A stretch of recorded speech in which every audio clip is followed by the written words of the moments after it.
Welcome to a PROAKTIV Impulse. My name is Mark Cosgrove. Let's talk about another interesting time management tool, and this is the Eisenhower Matrix. It's been around for a million years, and it's fantastic. It's a great way to conceptualize how should we be organizing the tasks, the way we're spending our time. And it's a 2x2 grid. Each quadrant represents a different way of thinking about the task. Things are either marked as urgent and not urgent, or important or not important. So if we think about it, we should be spending, for most of us, most of our time should be spent on things which are important to us, but not urgent. Important because they're part of our job description. It's, in fact, the reason why we are hired in the first place. And it's not urgent because we knew about it, we planned for it, it's been in the calendar. We're spending time ahead of time making sure that work gets done. So that's the place we want to spend most of our time. Now, there are certain jobs where you're going to spend time in the important and urgent quadrant. You know, IT help desk. Your job is to literally wait until something fails and then go fix it. So you're the exception to the rule, but the majority of us, we should not be spending time on tasks which are important, i.e. we knew about them. We should have planned for them, but somehow they're urgent. We're at the last minute, we're under a time crunch.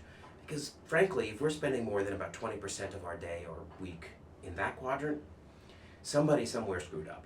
Somebody forgot something, didn't schedule something, didn't assign enough resources to it, something happened somewhere. It may not have been you, could have been your client who calls you up at the last minute, but either way, somebody somewhere screwed up. So you start to see the shape of it. We want to spend most of our time on important but not urgent, minimize the amount of time we're spending on stuff that's important and urgent, right? Because that's really where critical failures are going to occur. Now the other two quadrants, well, not important and not urgent, yeah, you want to minimize that. If it's not important to you, in other words, it's not really part of your job, it's not urgent, there's no time pressure, this is a great opportunity for you to delegate it or just really minimize the amount of time you're spending doing things like that. And then the last quadrant, this is a slightly weird one. How can something be urgent, like there's a time pressure, you're under pressure to get this done, but it's not important? See, I classify important as it matters to me in the job that I have. It's something my boss, my colleagues, my company expects me to do.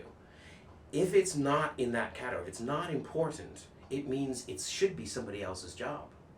So how can it be urgent? Well, it's usually because my boss has come to me and he said, can you help me out with this? Or my client has called me up and said, oops, we forgot to tell you about this. Can you put together a proposal in 3 hours? So in other words, you know, my hair's on fire, we're freaking out, running around, but it's not truly something that's ultimately going to matter to my job. This is a tough one. This is the stuff we really have to be critical about and look at. Who should be doing this? You know, is there a process that was missing that should have been in place to stop this kind of thing from happening? But the Eisenhower Matrix is a very cool way to really just look at the kind of stuff we're doing and figure out, should we be doing it? Should someone else be doing it? And it's a really profoundly simple but effective way to manage our time. My name is Mark Cosgrove, and this has been a PROAKTIV Impulse.